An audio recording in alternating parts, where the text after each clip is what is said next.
Guesty here, welcome to Fishing the Edge. Today we're going to do a little bit of drop shotting. Basically same setup as you would with metal jigs, marking the fish on the sounder, dropping straight down. To do that with soft plastics, you need a slender soft plastic like this Crazy Leg. Crazy Leg is similar to a 5-inch jerk shad, a little bit longer with this split tail. Years ago when we had 5-inch jerk shads and without these, we used to get the knife and split their tail, so now you can actually buy them in the Gulp Alive formula. So mark the fish, drop the Crazy Leg down, jig it around, and hopefully find a few snapper, kingies, sambos, amberjacks, and all of that sort of thing. But pretty well, very, very similar, as I said, to jigging small metal jigs, but this time with soft plastics. And with that Gulp formula, that scented formula, when the fish go off on metal jigs, and quite often they won't eat those, these are the go.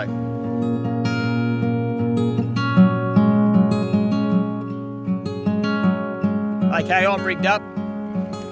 My old mate Luke in the background here is hooked up. Let's go and see what we can catch. See ya.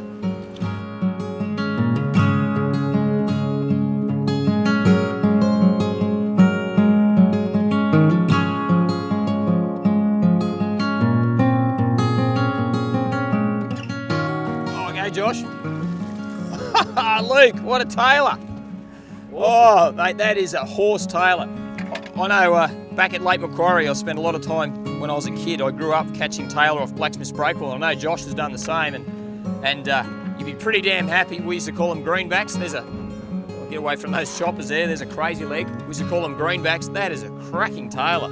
He'd be a couple of kilos, and that's anyone who fishes off the beach or fishes off the rocks and spins off the rocks would be really, really excited about a tailor like that. You don't see them that often anymore, so well done, mate. It's all happening. Yeah. All right.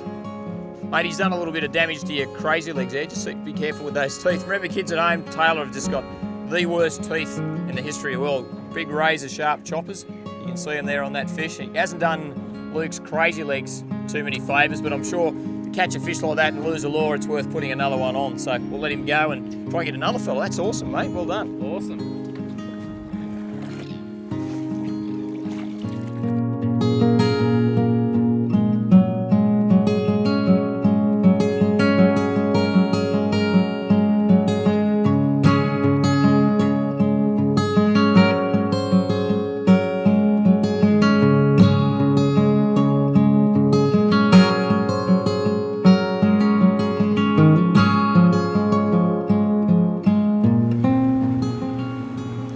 That's it, ready to go. Oh, so now I've got the double hook up. Once again with that heavier jig head, getting those soft plastics down in the deeper water. And I don't know what you've got, Luke, but I'm hooked up as well, so got a great showing on the sounder there. And I'm on and you're on. Oh, and I've got, I don't know what I've got actually. Maybe an amberjack, possibly an amberjack. No, a little Samsonfish.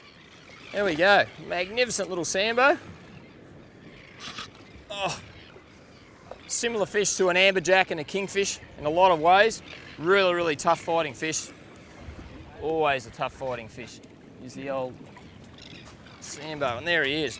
Beautiful fish. The colours on these fish are just fantastic.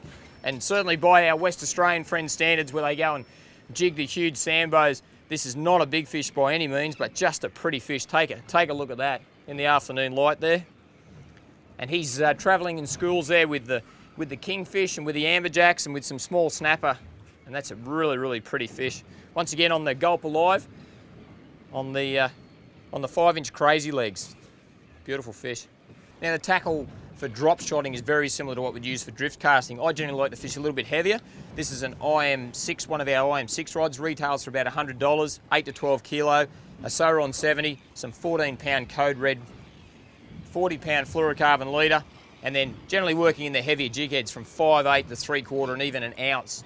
Quite often you're fishing 30, 40, even 50 metres of water, so you do need that heavier jig head as we've spoken about.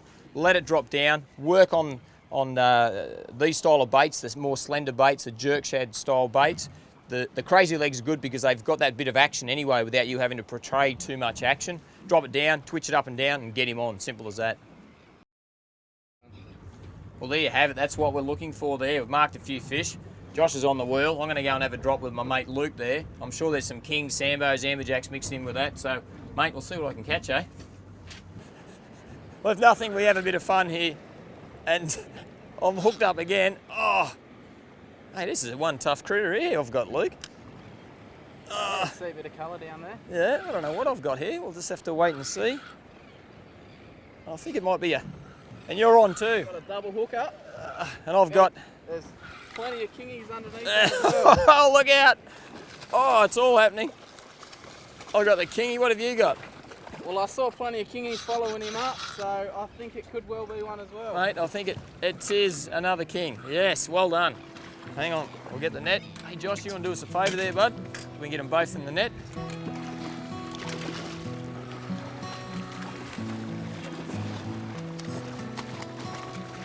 There's one. We'll grab this other one in the net if we can. Well, there you have it, a couple of really nice kings. We've been drop shotting soft plastics this afternoon. You've been watching Fishing the Edge. I think we've got time for one last cast, boys. We'll catch you next time.